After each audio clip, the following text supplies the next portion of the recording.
ek nou geen meel op soek. Oeh, moe geloop is ek. Ai, dankie vader vir die bietjie mieliemeel en die 2 aardappeltjies.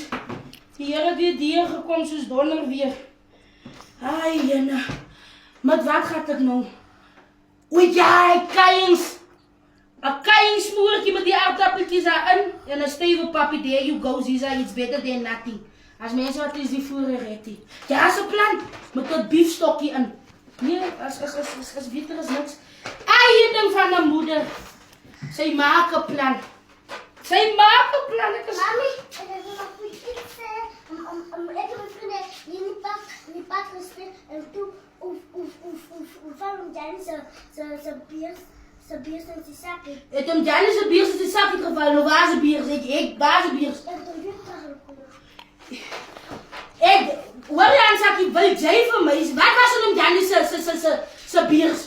Ek het so kom geel. Kom gee.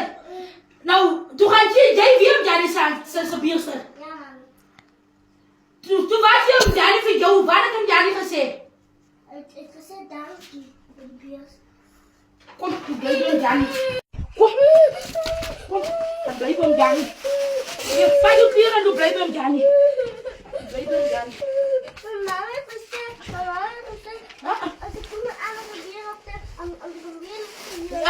Ek het gesê, as jy 'n bier op jou moet gee, jy moet hom terug opgee. Ek het gesê, bring my eens na my toe, laat ek kyk. Moenie my bors waar maak, loop bly by hom Janice. Dis sukkelik nou, jy hoor ek soek meel. Jy hoor ek soek meel aan sakkie, jy loop jy. Hy dink terug. Kom, loop bly by hom Janice.